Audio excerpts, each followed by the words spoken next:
La Jette and Interstellar will be compared to see how their historical and technological cultural contexts have influenced the conventions of the science fiction genre. Film genres are the various forms, categories, and classifications of films. Each film genres have specific conventions and features that distinguish them into their respective groups. Science fiction films are usually scientific and are usually visualized through imaginative settings.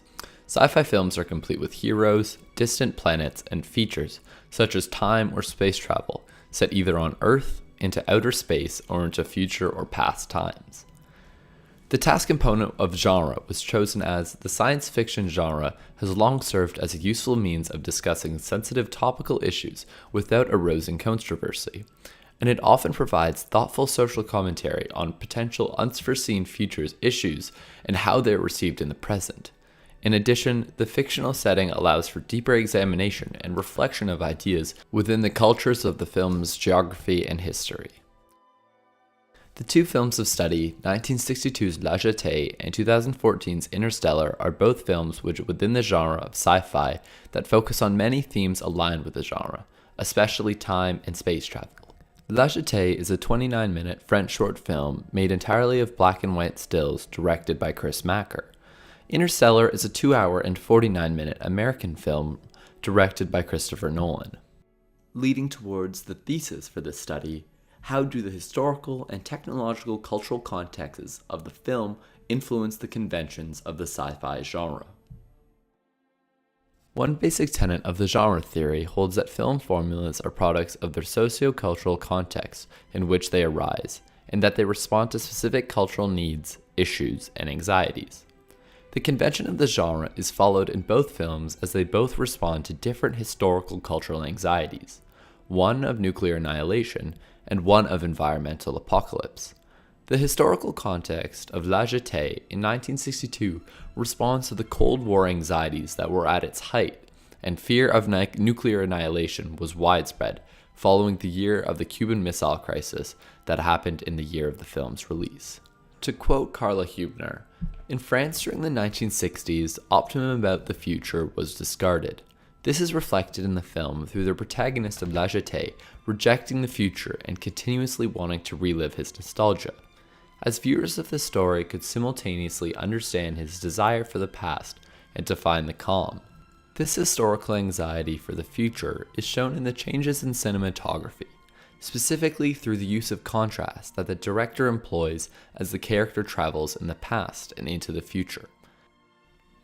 The historical anxiety is also communicated through the use of soundscapes, especially the constant sounds of muttered whispering in German in conjunction with images of scientists who performed time experiments in an endeavor to evoke the audience memories of the Germans' occupation of France and the Vichy collaborations.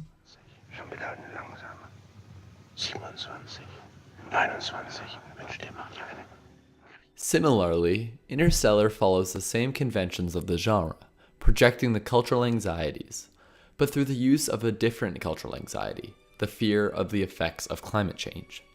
2014, the year of release, was the year of the California drought and water crisis, the worst drought in millennia for the state of California, which has been attributed to the anthropogenic influences and temperature outside the range of the last millennium caused by human activity.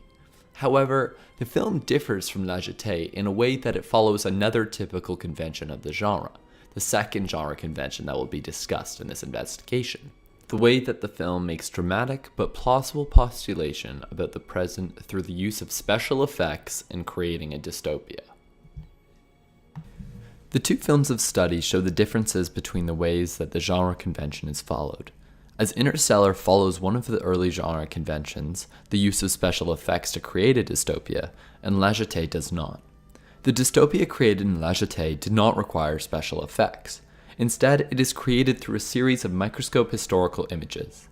The film used archival images of the destruction of European cities from the Second World War to create the haunting tone of the dystopia. In addition, the effect of the film being a non-moving picture or a cinématogramme created solely in black and white stills reinforces the atmosphere of the dystopia and plays with the theme of time travel. As Philip Dubois said, There is something more haunting and painful about the still images as isolated slices of time not bounded in structure. While the special effects of 1962 were not what they were in the time period of 2014, special effects were found in almost all science fiction films in 1962, the year of La Jette's release.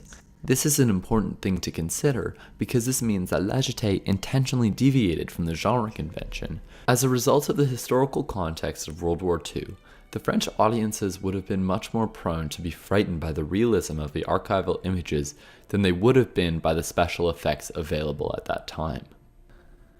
Comparatively, Interstellar is on the opposite side of the fence. It follows the mold of the genre convention, using special effects, so much so that it even developed special effects technology for this film. The Interstellar production team conferred with the physicist that created new equations to accurately depict a black hole. They did this by creating new CGI rendering software based off of his equations. Furthermore, to contrast the technological context of the film, Interstellar had access to a whole range of technologies that La Jette did not. For example, Interstellar was shot on IMAX 70mm film, whereas La Jette was shot entirely on the Pentax Spotmatic, which is a 35mm single-lens reflex camera renowned for its high aperture capabilities, allowing for contrast to be shown even in low-light rooms, whereas Interstellar technology was used for countless different reasons, including the film being interpreted to three-dimensional film, facilitating special effects, and for the film to be projected onto the mega-size IMAX screens. The difference in the technological context of the film can be accounted for the time period that the films were created in. Except the choices for the films to deviate from specific genre conventions, such as using special effects, cannot be fully attributed to the accessibility of these technologies. Instead, both films must be placed into their different historical contexts in terms of the evolution of the genre of science fiction.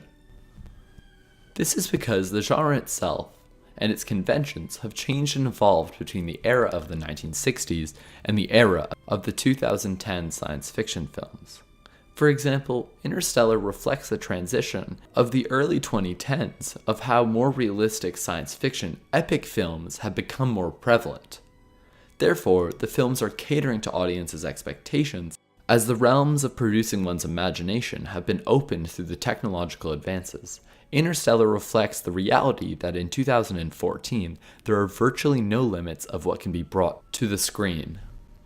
However, while the two films' visual technologies were drastically different due to their time periods, their scores utilized similar technologies while being made 50 years apart.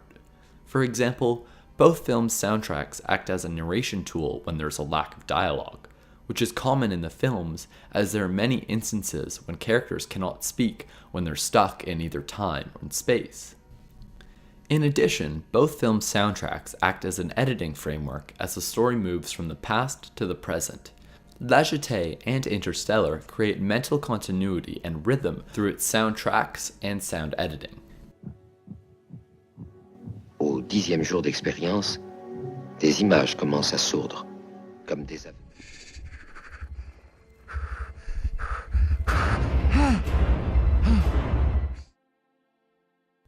In conclusion, both films follow the first tenet of the genre theory, producing a dystopia reflecting the cultural anxieties of the time. However, the two films differ under the second tenet of the genre theory, the use of special effects. Furthermore, both films are products of the time periods that they were created in, and as a result, they each utilize technology differently to cater to their different audience expectations. Ultimately, La Jette and Interstellar have emerged as important science fiction films that are renowned to have helped to push and redefine the genre.